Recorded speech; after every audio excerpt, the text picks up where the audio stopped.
Hey guys, it's Mel. Welcome back to my YouTube channel.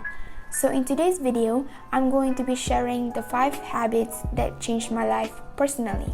Timestamps are provided here if you want to skip to any parts you're interested in. However, if you want to support my channel, please stay throughout the entire video.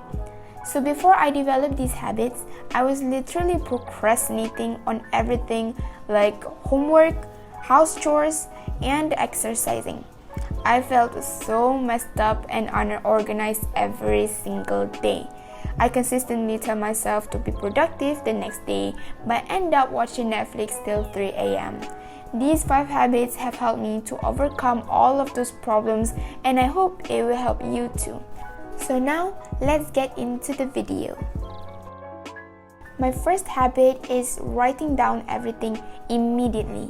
I'm sure you guys have some task or any ideas that suddenly pops out of nowhere when you're studying or doing something else.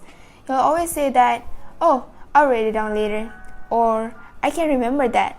But the fact is, no, you can't remember it. When you're thinking other important things, the task or idea previously will just be forgotten. Instead, I suggest you to have a pocket-sized notebook or a sticky note with you at all times. If you're at your desk, have a planner or a bullet journal on your desk. If there's any task or important things to remember, just write it down first. By seeing them physically, there's zero chance that you'll forget them.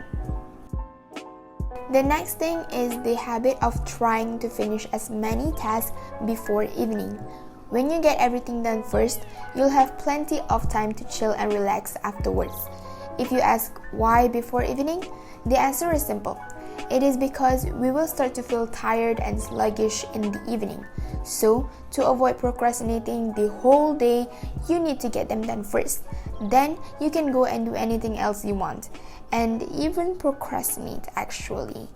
You won't feel bad procrastinating in the evening because you've been productive in the morning. You know that the important things were settled down and now it's time to relax. I would recommend you to finish the task before 3 p.m. because usually that's the time you start to get sleepy. But in case if you feel tired in the morning and more productive in the evening, then just settle the task in the evening. You need to know when is the time you're most productive. I suggest you to prepare a to-do list of everything to get done on that day. Then highlight the 3 most important tasks and start on them first. The next one is doing the first step. We as human beings always get frustrated when we must complete a certain project or a big task. Sometimes I will just look at the task on my to-do list, close the book, and watch Netflix instead of making any progress towards completing the big task. But why though? It's because we have a vision of the task taking us too much time and energy to complete. Instead of thinking negatively, you must think of a step that takes you less than a minute to complete. For example, if you need to make a video for your school, the first step is to read the instructions provided by your teacher. As you progress, start thinking of the next small step towards completing the task. This habit will trick your brain into thinking that the task wasn't actually that big after all. The only thing you need to do is make progress by completing it step by step.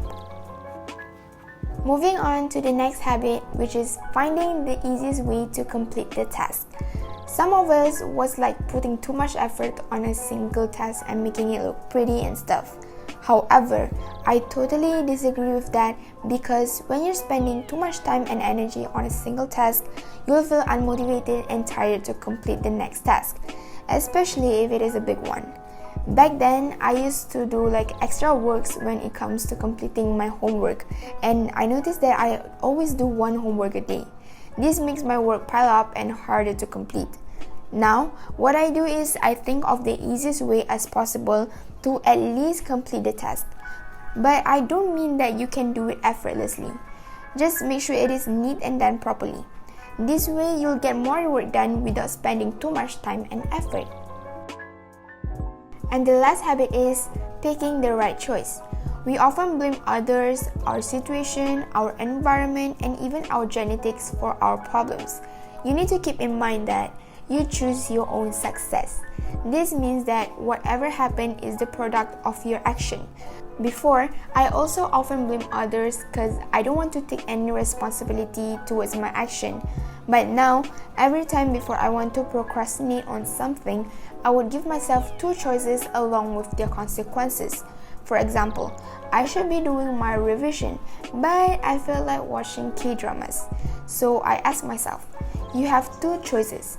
If you do your revision, you'll get better grades. But if you watch K-dramas, you'll waste your time and productivity battery. This tip worked wonders for me because if you choose the right option, you'll feel proud of yourself. But if you choose the wrong option, you'll feel guilty because you know the bad consequences coming. This habit was proved by Stephen R. Covey in his book, The 7 Habits of Highly Effective People. So you know this is the real deal, right? However, if you choose the wrong option but you feel utterly proud of it, it was maybe because you need some rest. So don't be ashamed of that. So that were all of my 5 life-changing habits. I really hope you guys enjoyed today's video, and if you do, feel free to subscribe to my channel, give this video a big thumbs up, and turn the bell for notifications to get notified when I post a new video. Stay safe, bye!